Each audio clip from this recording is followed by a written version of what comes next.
Hi, Miss, and greeting to all my dear friends. I'm Yasmin, and today we are going to introduce our dining ways of different culture. Okay, for my part, I'm introducing the dining ways of Malay culture. Okay, first and foremost, I would like to introduce that the most particular part for the Malay traditional family is tablecloth. Yeah, it's like this one, tablecloth. They are really care about the way you presenting the food, dish, and meals. Like the way you present a dish should be prepared by the housewife. For example, our dining table must have covered by this tablecloth. No matter how simple you want to do your dinner, then you need to make sure that the table have this tablecloth. Then the tablecloth will remain the table clean and clear with the protection with this after you have finished your meal. Okay, after we finish our meal, then this should be taken off and keep it clean. Then can reuse it for the next time. Take off this one, teapot. And then this one teapot on the wedding, we can see this teapot is to put some water on it, and we will use the water to wash our hand.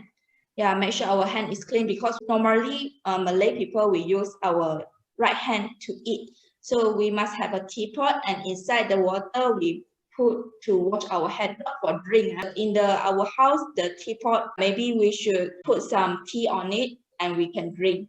Before we eat, we need to be greetings to everyone. And then this one is very essential and necessary to do it, especially for my family, because if I didn't greet one by one of the elders, then they will feel that I will unpolite, very rude. So they will scold me exactly. So I need to one by one greet them like Papa, Mama makan, and my sister makan. All siblings one by one must call their names and address them before we eat. Okay, the last thing we need to do before we eat is we need to pray.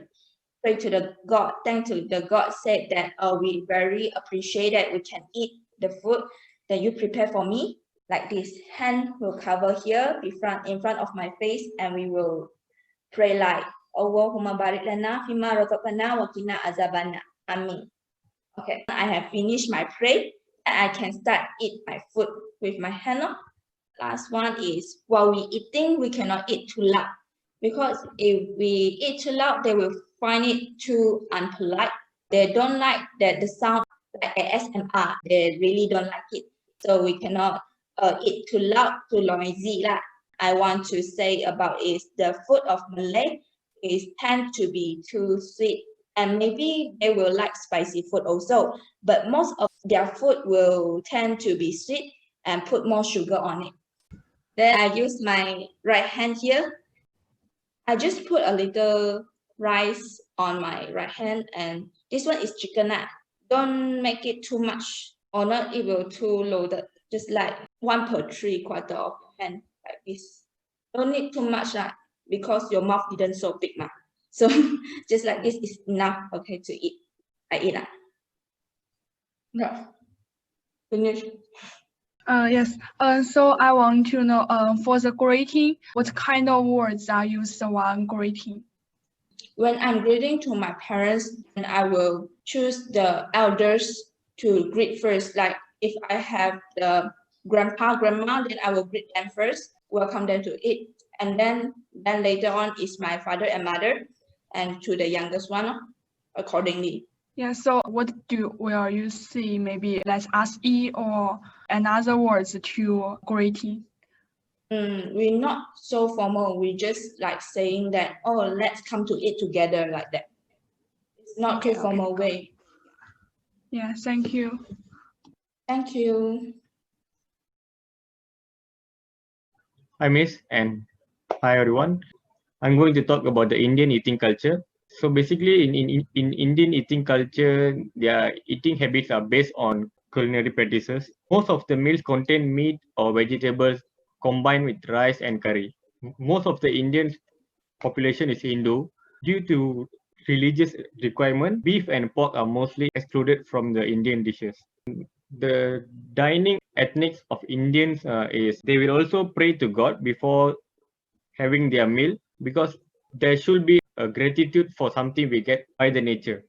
Next one is the traditional banana leaf food. This is the main food in Indian traditional culture, as so many people know of it. So in traditional Indian eating culture, obviously starting with banana leaf, India has a long history of serving banana leaves with food.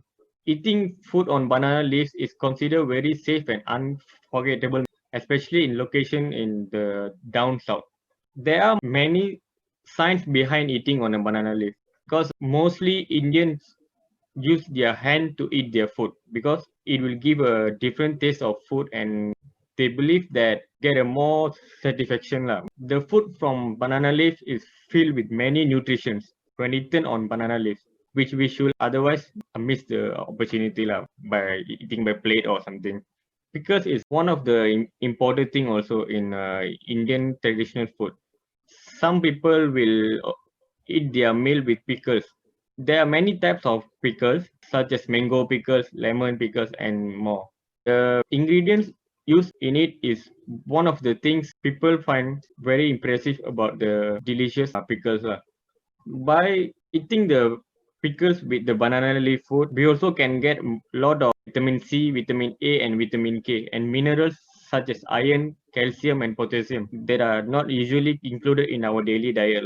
So that's all from my part. Indian culture, yeah. So could I know what kind of food cooked in India with? Maybe how family or restaurant to cook the food? Mostly, I think they will cook at home also, but the best one is eating at home with the banana leaf and all. Yes, so the next question I want to ask is, the pickles is popular food in India? Pickles are also famous in India. Okay, yeah, got it. Thank you. Thank you.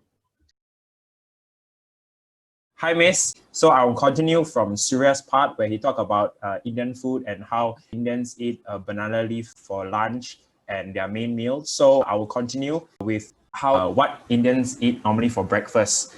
Okay, so the first dish is thosai. So what thosai is a savory thin pancake which is made from rice flour and is cooked on a flat griddle. The funny thing about thosai is nobody really knows how to spell thosai. So there are a lot of ways people spell the word thosai, but it basically means the same thing. So it tastes very plain. So normally people eat it with the Indian yogurt or chutney, which is sauce, or any curry that you prefer, whether it's chicken curry, fish curry, or whatever curry that you like with your thosai.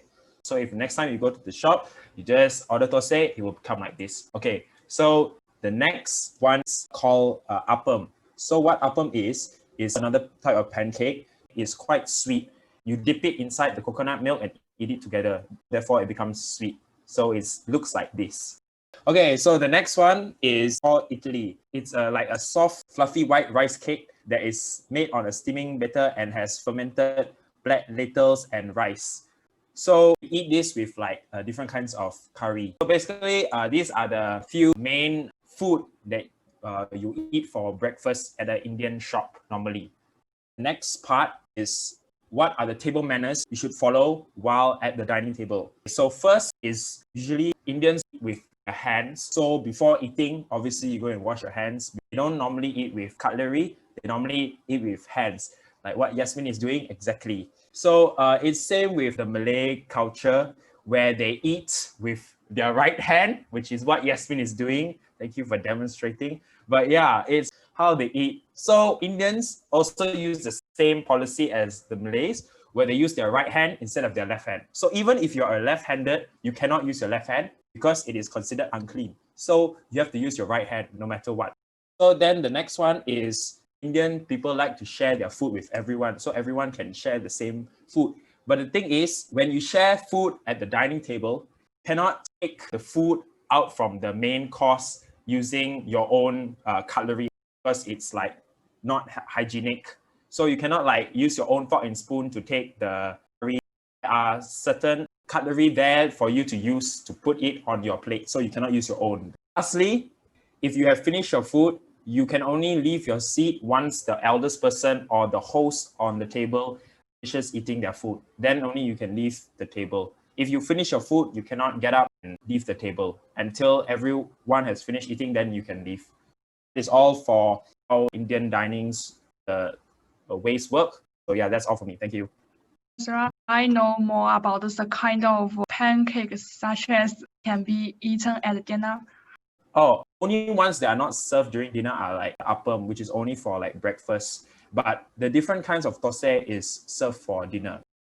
Yeah, so I think as a curry, maybe as sweet or spicy, maybe depend on my favor to choose, right? Yeah. Thank you, Yasara. Okay. Hello, Miss.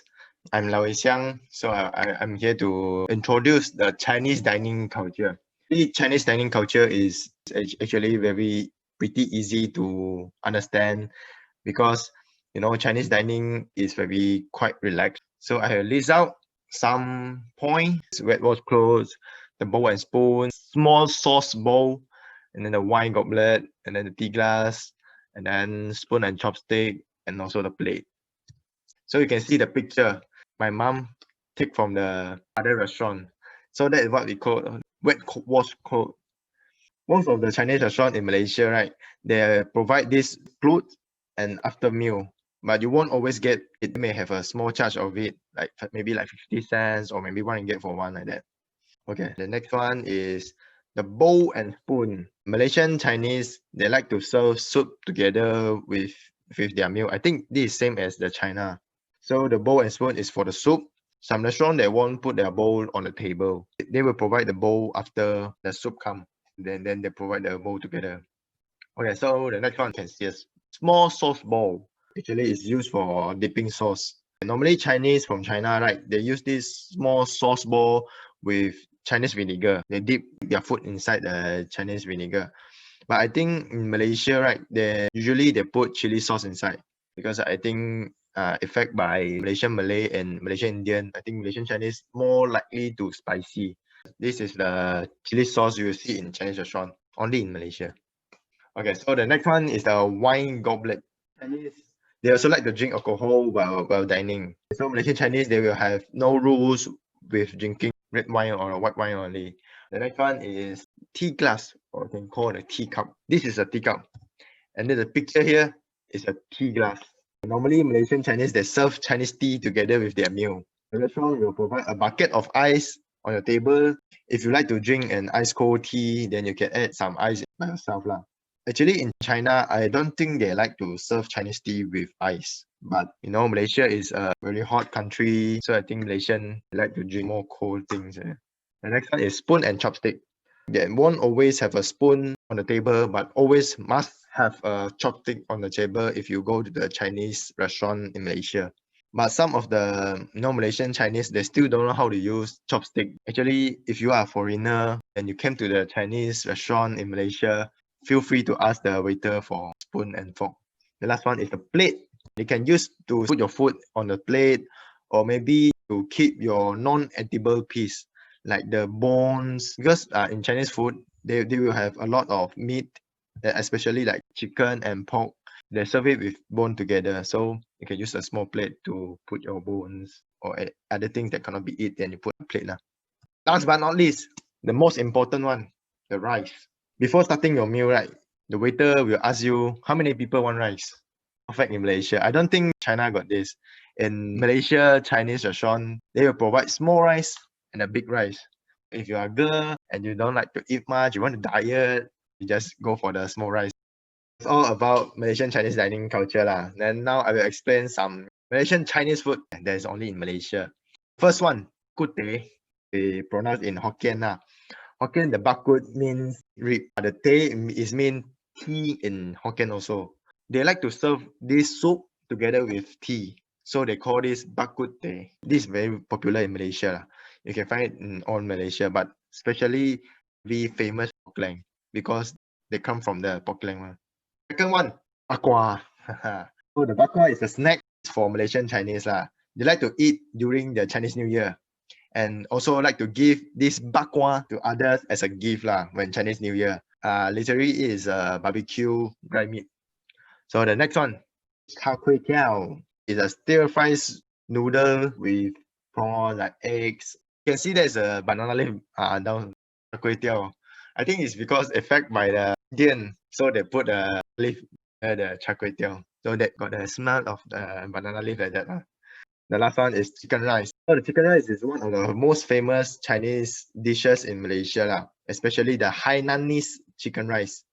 Actually, in China, in the state called Hainan, they actually don't have this dish, Those Hainanese from China, they come to Malaysia, then they start doing this chicken rice, so they call Hainanese chicken rice. This is some food that is special in Malaysia, especially for Chinese Malaysia. So that's all for my part. So any question, Jaja? Yes, for the introduction of Wei Xiang, some is very for me. My family meals generally include bowls for holding stable food, spoons for drinking soup, chopsticks, and dishes. Maybe the food I want to know is the first picture show is we call the 肉骨茶, right? Yeah. Oh yeah, got it. Thank you. Actually, chai is same as bak kut teh lah. Bak kut teh is speak in Hokkien. It's the same one. Thank you. Hi Miss, hi guys, I'm Yan Xing and I present about the traditional etiquette and taboo when Chinese people eating. The first one is, do not knock over the bowl which is containing food. And this is very disgusting because it will spill out the soup, which is mean you spill out your luck. There's a way to overcome it, which is smear the spilled soup on your forehead. The second one is using the chopstick in wrong way. There's a lot of taboo about the chopstick. You cannot stick only one chopstick in the middle of the rice bowl because they believe the ghosts eat with the single chopstick and cannot lick the chopstick like this. Cannot. Can you imagine after the people lick their chopstick and then go get the other dishes with the same chopstick? Yeah, cannot. That's disgusting. And do not stand up and leave your seat to get the other dishes. You can ask someone to help you. Do not tap your chopstick on the table or the edge of the bowl, because this is the way how the beggars beg for food. It means you are poor. This situation is really annoying. Do not use your chopstick like going around dishes because this is really impolite. Seriously, are you traveling the dishes with your chopstick? The way to take a bowl. The best way to hold a bowl is using your 5 fingers at the bottom of the bowl, like this one. This is very unhygienic when your fingers grab the edge of the bowl and your fingers make the soup like this. And the bowl cannot put upside down on the table. Whether is it before or after eating, cannot put the bowl upside down. Only people that are sick and after taking medicine then can do this situation. It means they are not too sick and take medicine again. The inside bottom of the bowl cannot have food residue. People believe if your bowl is not clear, have food residue, then you will get a lightning streak. And also my mom always tell me not to waste food.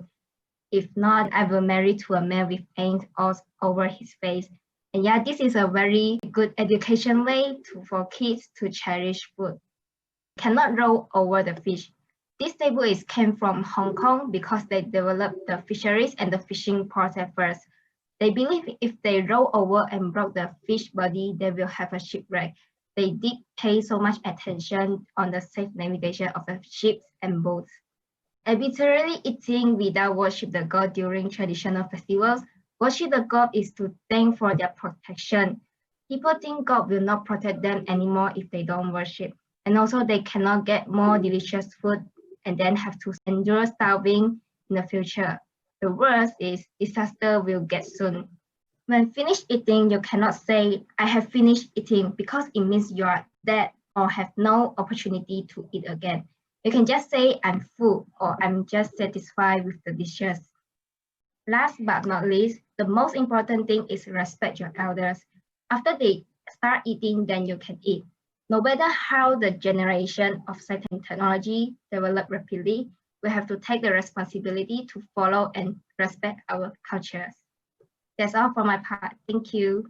Yes, for Yanxin's introduction, most of the table manner are similar. For example, in the second point, you can't hit the table with chopstick, or you can't just insert one chopstick in the rice bowl. And in China, you also can't use the chopsticks point at people. Habits of not turning fish upside down is also very common in China, especially in fishermen's homes.